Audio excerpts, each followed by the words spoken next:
It's Brett Benner, and welcome back to another episode of Behind the Stack, where today I am sitting down with author Ron Rindo for his new book, Life and Death and Giants. A little bit about Ron.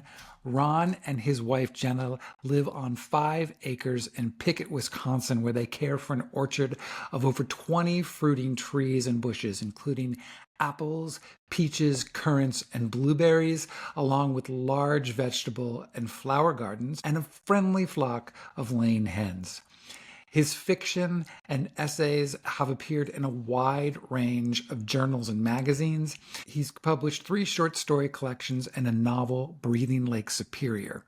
He is a professor of American literature, nature writing, and fiction writing at UW Oshkosh. So I hope you enjoy this episode of Behind the Stack. I'm really thrilled to be sitting down with author Ron Rindo for his just phenomenal book, Life and Death and Giants, which has quickly become one of my favorite books of the year. Ron, I have to tell you, it's so funny because usually when I'm trying to figure out who I'm going to have on the podcast, I'm reading so far in advance. And for some reason, your book didn't come into my world until I saw it was either Publisher Weekly or Kirkus, and it got a starred review, and it really intrigued me. And I thought the cover was really cool. And I had an audio version of the book, and I put it on and was so immediately captivated. I ran out and I bought the hardback because I had to have a copy of it. But this is only the second time in all the time that I've been doing this that I immediately thought, like, as I was going through it, probably as I was weeping at some point, that I had to talk to the author. And the other time was Virginia Williams, The Correspondent, which came out earlier in the year. And I had the same kind of reaction where it was like, hers again, I hadn't seen anything about it. And suddenly, and then I was like, I have to sit and talk with you. So when I got through this, so many people were even saying to me that I was talking to on various platforms, you should have him on. I've already reached out. I'm already trying to get him on because I wanted to talk to you so bad. And it's interesting because, like her book, the Correspondent, this is a book that I'm watching so much with word of mouth. It's really kind of exploding, and readers are just loving it so much. So congratulations. It's you deserve all of it, and it's just terrific. Well, thank you so much. Yeah, it's been a bit of a surprise to me, but also obviously a thrill when your writing finds its audience, right? It finds its people, I guess, and I've been really heartened by the responses, and it's so wonderful to talk to you about it today. Just a little background on you, that you and your wife, you have an orchard that you tend to, as well as vegetable and flower gardens, and you have hens. Do you still have sheep? Because I saw at one point you had sheep as well. No, we don't have sheep anymore. We had Shetland sheep for quite a while when the children were here and they were young. In spring, lambing season was my favorite time of year. We had little Shetlands running around, but they were pets. They were definitely nothing you would make money on. And we learned how to shear them. It was an adventure. I mean, we didn't know anything about sheep when we bought sheep, except we got a book, Story's Guide to Raising Sheep, and that's kind of how we did it. We still have chickens though, and we have bigger gardens now that our children are all out of the house and out on their own. I loved animals all my life, and so when we moved out here 25 years ago, we just started planting trees and putting in gardens, and it's a beautiful, beautiful place. 5 acres that we've kind of customized to our own liking. Wow, that's amazing. And you must have, in terms of all the fruit you have, it's almost like you could become seasonal. You have something almost all year, probably. Yes, we do. Yes, we just had my family out to pick apples last weekend, and my wife works as an ELL teacher and a tutor for African refugees in Oshkosh, and we're going to have a bunch of refugee women from Africa come out and pick apples very soon as well. We give them away to various groups of people, and that's part of the fun of it, actually. Wow, I love that. And do you guys jar stuff too? Like, do you pickle anything, or do you do any fruits? My wife freezes, like she does. She roasts and freezes tomatoes, and then I make pickles from the cucumbers. The apples, most of them, we eat some, and then some we keep. in a large refrigerator in the basement, and some of them will keep up until maybe February or March. So we do manage to keep certain varieties like Liberty and Minjon. They last a lot longer, but then like Honey Crisp and Honey Gold, you got to eat those pretty quickly because they don't last very long. When I was a boy, I picked apples at an orchard, and I wanted to have an orchard all my life. And when we moved out here, we started. I'm kind of obsessed with planting trees. Every year I say I'm not going to plant anymore, but then spring comes and I do. I also think if you live somewhere where the ground is fertile and you can grow a lot of different things anyway, that has to be an appeal to, like, for example, I told you I'm in Washington now. And so Hmm. immediately I'm like, I really want a cherry tree Yeah, I think because you I can know, I plant mean, cherries out there. Certainly apples yeah. out there. Absolutely. Well, we have a lot of apples because we this property that we're on. It's about equivalent to what you have, and the people Okay. that owned it previously. There's a whole garden with just apple trees, and we've really let them grow, and they're huge. But I started to picture you and your wife just making every kind of variation on an apple themed dessert or dinner, Yes. Oh because yeah, as she you bakes a would, lot of stuff with apples for sure. We'll get right into the book. Do you have a kind of an elevator pitch that you could share with our viewers and our listeners? If it's a tall building, I could do a elevator pitch. Basically, yeah, You can your building can be as long as you would like. Yes, it can be the elevator can okay. be as long as you'd like. I was reading about Robert Wadlow one day, the tallest human who ever lived. He died at age 22. He was almost 9 feet tall. Somebody called the Alton Giant. And I just was thinking about writing a novel about a giant in the 21st century and what that might be like. And so I set that aside.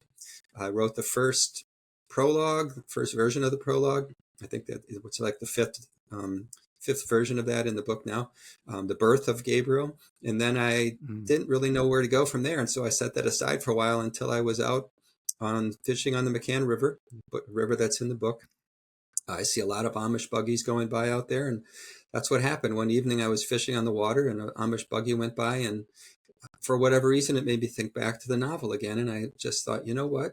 If an Amish child was born, he might not ever go to the doctor. He might not, because remember in Texas when the measles outbreak came, that was in a Mennonite community. That was the thing that bothered me. Like, how would it be possible for a giant to be born today and not have his giantism resolved by modern medicine? And then, the Amish piece really sort of just prompted the idea that this could possibly happen, and that it also introduced, of course, the main thematic thread that flows through the book, and that is this conflict or tension between American values, where you desire individual fame and personal liberty and all of those things, versus Amish values of community and humility. You don't see a lot of humility in popular American culture these days. And so then it just sort of spiraled beyond that into a development community and trying to figure out how to braid the relationships in this community together in some kind of meaningful and resonant way. But that's how it started, really. I just wanted to write a novel about a giant, and I figured if someone did grow to be a giant in America today, he'd probably play professional sports. That's where you see all the big people. And then it became something different as it started moving forward. How long did it take you, all told, to write? For the first draft, about 2 years, and it was sprawling. It was about 470 manuscript pages at one point. I tell my students to put their passions in their work, and I just started shoving everything I loved in there. It's got Emily Dickinson, it's got animals and trout fishing and reading, literature, and so I had Paris in there a bit more substantially than it is now, but I managed to keep it in there. I had a Zoom conversation with George Whitty, the editor, and my agent before they bought the book. And there's a section in the previous draft where Thomas goes to Paris and spends a lot of time there near the end. And he asked me why Paris. And I said, oh, I love Paris. And he said, that's not a good enough reason. And he was right, of course. He helped me, it's just this sort of sprawling thing. And then he really helped me sort of see where the kernel and core of the narrative was. And so I pared it back from 470 pages to about 360, I think, in manuscript. A lot of football got cut. But that was okay, because that was not as crucial to have all of the play-by-play and detailed there's a little bit of football left, but it's not as much as there was originally. It's interesting how the book, because in terms of the football thing, how what speaks to different people in parts Mhm. of the book. Because I was talking to a friend of mine yesterday from like the Bookstagram world, and she's probably 3/4 of the way through it. She's up to now when the football kind of sequences, and she's like, I love this so much because I love all the football stuff. And I was like, that's so interesting because that isn't the first thing that stuck to me. But of course, again, like that's the appeal of it too. I think it hits such a wide swath because you are covering a lot of ground. It the book has, and I think it shades to me of two different authors. Very much, it feels in the world of something that John Irving would have thought of, especially because you have this. It's almost like the I don't want to say antithesis, but it's in that world like Owen Meany to me, of this kind of Mhm. larger than life character who kind of brings all these people together. But it also, there's a lot of it too that reminds me of Wally Lamb as well. Those are great comparisons. I mean, I would love to be compared to both of those writers. I especially love John Irving's work. Prayer for Owen Meany. I loved Hotel New Hampshire is probably my favorite John Irving novel. And obviously Garp is wonderful, and Cider House Rules. I've read all of those. But Yeah, much no, bigger books he's than mine. But yeah, it has a similar, I think, atmosphere, probably for sure. yes, all of it. Wisconsin, the whole feel. It just has that kind of feeling to it. I was also looking because as I was thinking about Gabriel and thinking about this character, I couldn't. I trying to classify it. And he said it's like a modern day, and I was thinking, is it a legend? And the closest I could come to kind of classifying it some way was almost like the characteristics of a tall tale, and yet some of it works and other parts don't. Like so, I wrote these things down. One of them they said a regional setting passed down via oral storytelling, a brave, larger than life hero who accomplishes great feats using strengths and wits, and then this is heroes often have an animal companion or a special object they carry with them. And one of the things, and we can get into Gabriel, that's it's such a beautiful thing, is his love of animals and the connection that he has with all these creatures and their trust of him, which is absolutely so beautiful, which is why it's so interesting later that he gets into sports, which arguably are so violent, and yet he's this kind of literally a gentle giant. How did that come up for you in terms of creating him? Yeah, so um, I love animals. And, when I was a boy, I used to bring home eggs, bird eggs from a nest, and I would stick them in a knit hat and put them in my dresser drawer and try to try to hatch them, which didn't work, obviously. I was gonna say, did it ever? I Um, was gonna ask, did it ever work? yes, no, and if they were in there too long, they would explode. But and then even not that long ago, I used to buy bobwhite quail eggs, and I'm old enough to have an incubator now, so I would incubate them and hatch them and raise them and then let them go. So there's a strain of my own passion for animals there. Gabriel, our youngest boy Noah, was large for his age when he was young. He played soccer, and there was a time when he was probably around 12 when he had shot up before a lot of the other kids. And I remember one soccer game, one of the opposing moms would, every time he got the ball, they would call him the 18-year-old. They were yelling that he should to check his birth certificate, that sort of thing. He ended up only being 6'2", so it was just an early growth spurt. But Noah loved animals too. We have pictures of him sitting on our porch with his favorite bantam rooster, feeding him white bread and sleeping on Noah's lap. And then the scene where Gabriel trains a hen to ride on his bicycle handlebars, and Noah actually did that. So Oh, I really? was thinking about Noah when I was writing Gabriel, just because it enabled me to feel that warmth for his character and that sort of gentleness. And animals, they often recognize when people are good at their core and when they're not. And I also feel like here where we live, that animals are part of our broader community. That they all have a place here, and I consider them part of the larger group. And I feel very warmly toward them. There's a thing in nature writing circles. People talk about species loneliness, that human beings, when they're only with one another, it's not enough. And so I had that idea sort of in mind too. I was trying to dramatize that. It happened during COVID. The number of people who own cats and dogs during that period when they were isolated in their homes, it just exploded. People wanted the company, of other animals. And so I think all of those things that sort of swirling around my own life, that's that's how they ended up in the book. Yeah, I can imagine having a life without animals in the vicinity. I did want to read this one. I loved this in regards to Gabriel, and I just thought this was such a beautiful description. But within his family, grandparents, they have sheep and they have cattle, and the culling season comes every year, and his grandmother is the one who was talking about this, and we'll get into her in a second. But Hannah says, Gabriel handled our elderly animals with touching gentleness. He lifted them so easily, the strength in his arms so certain, I believe they felt comforted and secure. I don't know what he whispered in their ears as he clutched them to his body, but sometimes they did not even move as Josiah drew the sharpened blade across their throats. Like the waters of their birth, their warm blood steamed as it spilled into the tub, and when they went limp, Gabriel carried them as sweetly as newborn lambs into the shed for butchering. I thought that, oh my God, I when I first heard that, God, it was so powerful and just so beautiful.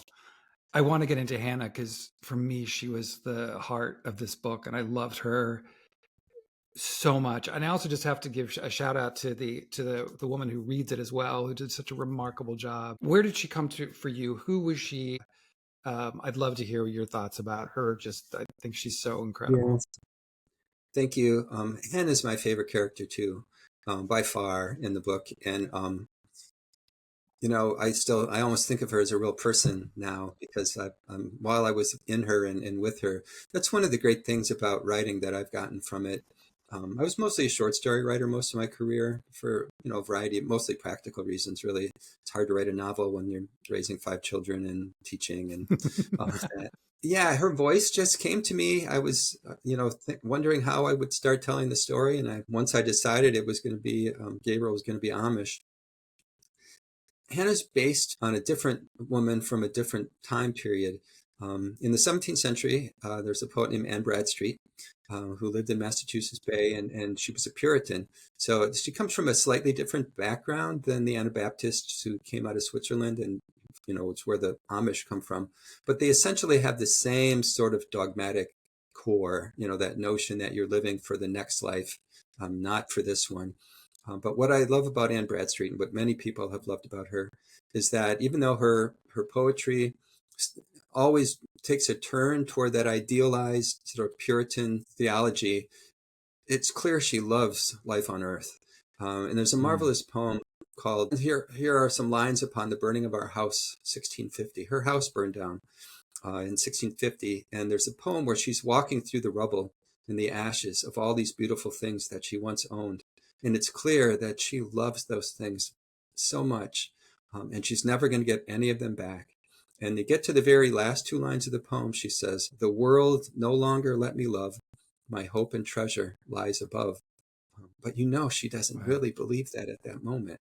And that struggle to sort of, I don't know how you'd say it, but she wanted to try to figure out a way to be allowed to love the things of this earth while also striving for this idealized life for the next life, for this permanent, what she would believe would be this permanent forever life.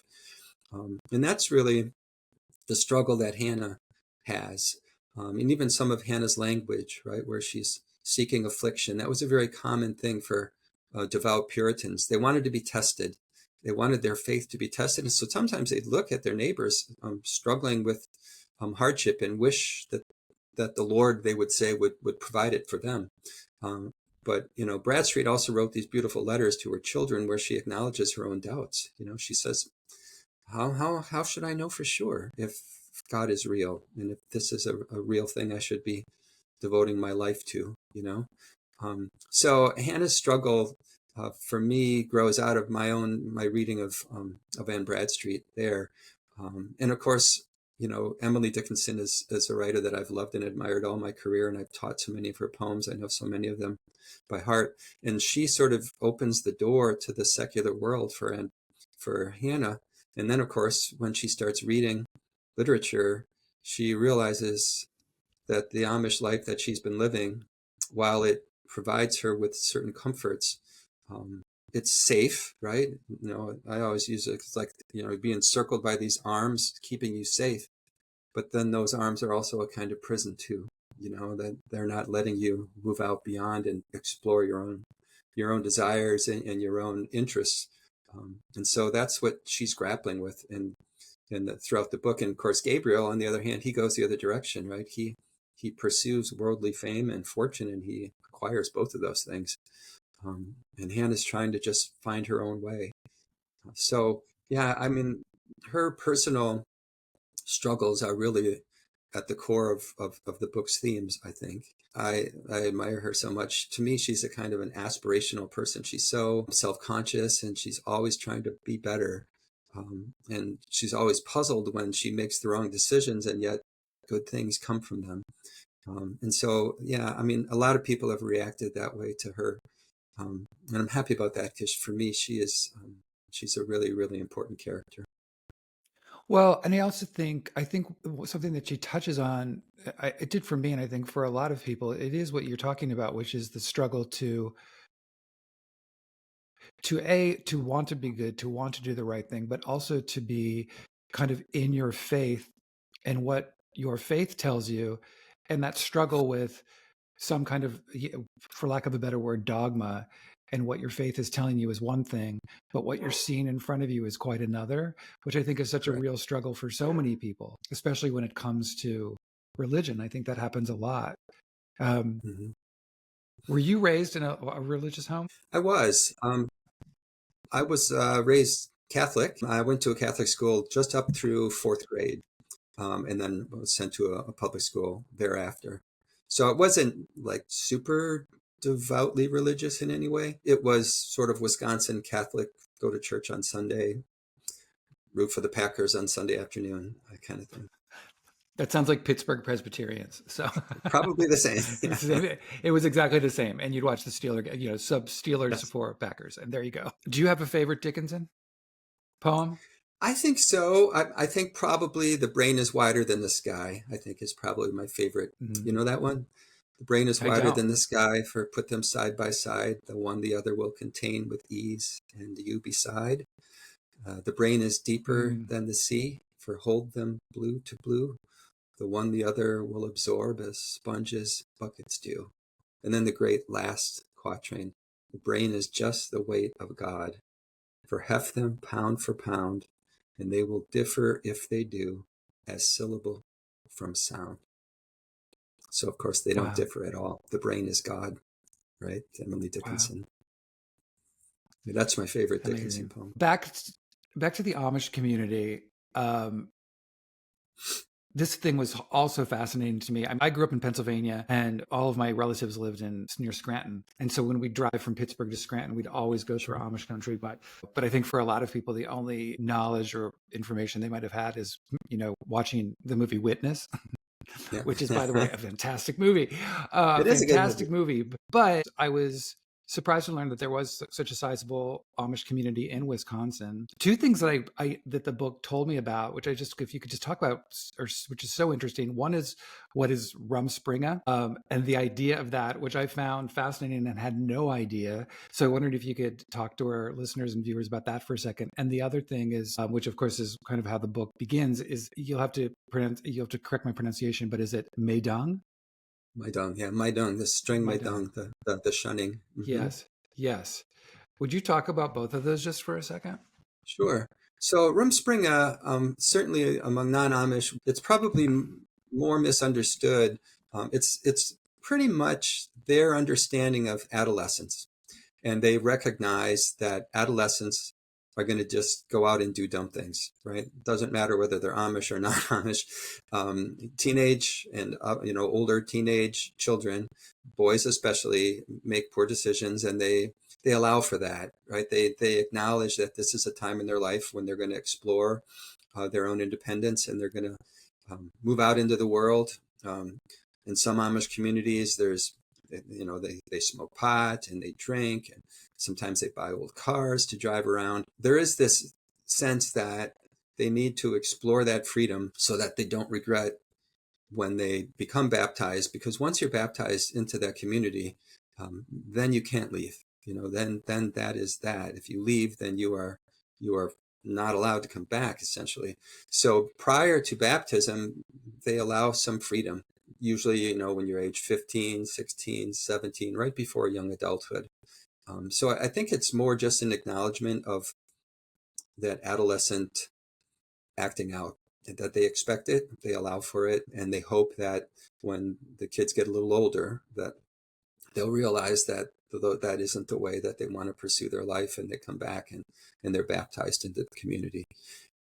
Shunning is, and I think Hannah says that in the book, it's not something that happens very often. There's always an effort to draw the sort of violators back into the fold. I think she talks about someone who works on Sundays, right? So someone's behind in their plowing, or they'll go out and do a little work on Sundays, and then people will come and talk to them and say, that's not our way. Sunday is a day of rest. We have to just be together in the community. They play volleyball, they go to one of the houses and have dinner and so forth. But eventually, if you continue to violate the Ordnung, which is the sort of set of rules that Amish live by, it's just spoken, they're not written down anywhere, that you could be shunned. And the initial kind of shunning is just, you're not allowed to eat with that person. It's not as serious as strong shunning, which is where you absolutely cannot associate at all with that person. Can't even speak to them, can't go to their home, can't be in communion with them in any way. And so ultimately that's what happens to Rachel. She gets pregnant outside of wedlock. She's been baptized, so she's a member of the community. She would be forgiven. She would just need to, reveal the name of the person who's the father of her child and seek forgiveness, and she could have been brought back. But she refuses to do that. And so because of that, that's why she is sent away. Wow. And for our listeners who don't know, Rachel is Hannah's daughter, who's then ultimately, Gabriel's mother. Yes. Mm-hmm. Yeah. And there's a beautiful, I'm not going to get into any spoilers, and this is not a spoiler at all. It's an early sequence of the book, but again, it's just a beautiful sequence with Hannah when she begins to go watch her daughter basically take care of the child and take care of both of her children. Actually, it's such a kind of a beautiful interlude of how the two of them, how again testing her faith, and at what point is she stretching to be her being a mother kind of supersedes her an intrinsic belief about something else. And it's such a moving and fantastic passage. One of the other character that is instrumental in bringing us into this story, and I loved him as well, is Thomas Kennedy, who's a veterinarian and becomes integral in a lot of Gabriel's life. The other thing that's so interesting, because you have effectively like 5 characters who kind of are telling this story of Gabriel's story, which I loved the way you did that. But I also wanted to ask you, because Thomas is the only one that's not told first person. And what was your decision to do that?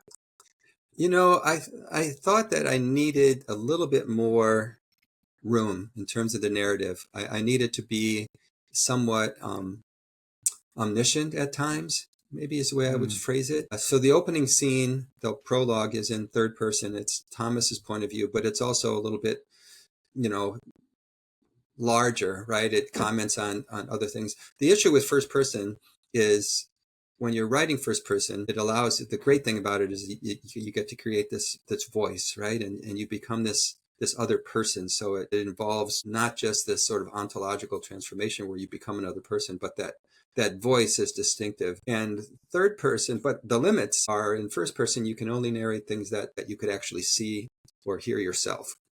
So there is a limitation that comes on that first person. Whereas in third person, there's a little more room to narrate things you haven't actually witnessed. And I thought I just needed that for Thomas. So yeah, so there's Thomas's in third person, but then Billy Walton, the bar owner, and Hannah and Trey Bethard, the football coach, those are all first person. I'm also so curious in terms of construction, as you started to lay out the story, because these other 2 characters, both Billy and Trey, they're very representative of very specific, how do I say, like time and place. The football coach represents one whole kind of thing. The bartender, Billy, that's kind of a watering hole, right? Bars tend to be the sources of information. Stuff comes through. Mm-hmm. So was it something that these kind of came organic to you, or did it become almost, not, I don't want to say a device, but certainly a character that can kind of, Billy to me is almost like the Greek chorus in a lot of ways, who gets a lot of information that filters through and can get it out? Right. Yeah. It actually was pretty organic, to tell you the truth. My previous novel, Breathe and Lake Superior, is really just like a long short story. Mm. It just starts and ends. It's got a single narrator. The narrative moves pretty much forward without a whole lot of flashback. And in some ways, switching off just enabled me to sort of move the narrative forward, almost as if I was writing a series of short stories. And I don't know, I can't really say that I knew what I was doing when I was starting it. It's sort of like that E.L. Doctoral phrase about writing a novel, right? It's like driving a car in the dark, and your headlights only see so far ahead of you. But then as the car moves forward, the headlights also move forward and get you somewhere. And it just gradually, I started with Hannah, and then I think it went to Billy. And so I knew I was going to alternate between an Amish point of view and this sort of ribald, salty, local English point of view, or this American point of view. And I already had Thomas in there, and then Trey kind of joins later. I don't think he even shows up until a bit later. Right. But I needed someone to tell the football piece beyond what Billy, just from the point of view of a fan, right? He's just a sports nut, coaches Little League, and got to know Gabriel early on. And he's sort of a foil in some ways to Josiah, to Hannah's husband, yeah, sports are fine, but that's not the be all and end all in life. So I really do think it just sort of unfolded organically. I never really intended for any of them to represent anything other than their own point of view, I guess. And ultimately, as I was moving forward, and then there are a lot of other minor characters, I was just trying to keep them all straight, but also trying to figure out, when you get to the end, you look back and you try to figure out how to weave all of those strands into a whole that becomes sort of greater than the sum of its parts. And that's, I had editorial help to help me see that. So for example, in the earlier draft, Trey and Thomas they never interacted. There wasn't any Oh, interesting. interaction. So I needed that. I mean, Trey was certainly with Mel and Birdie, and with Gabriel and a little bit with Hannah, but he wasn't going to Billy's bar, for example. And so I gradually had to figure out how all of these characters were going to interact with one another in meaningful ways, so that when we got to the end, it said something, or it resonated in some way about the nature of community and the different kinds of love that can be shared in a community. Yeah, no, that's absolutely. It's funny because there's not like in terms of the overall expanse of characters, we've talked about them, but there are these people that come in and out, but you do get this tremendous sense of community through this whole thing and this kind of small town, and the way that um, to me, it's an idealized.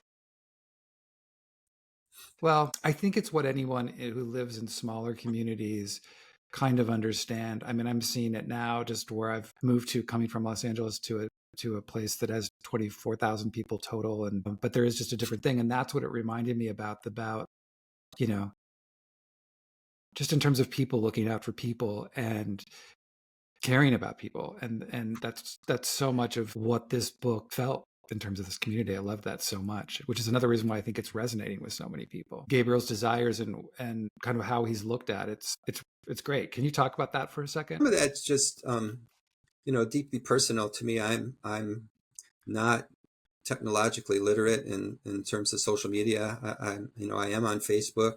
Um, I have an Instagram account that I've never actually been on. My daughter runs it for me, and she pretends she's me, and people don't say anything. She also does my website. Here, my wife and I never had fast internet at our house until the Friday before we both started teaching online on that next Monday. We just had to have it installed. So I was always mostly just interested in, face to face and books and so forth. And so this community is similar in that way, right? Um, they sort of just oppose um, a lot of what would pass as the modern or the postmodern world. Um, of course, they can't leave all of the modern world behind. Um, but Gabriel, when he is raised in a place where he has no access to anything, right? And he gets to college and he discovers the internet, right? And he says, "Oh my God, the internet it's like a god," and it is, right? I mean, you can find out anything.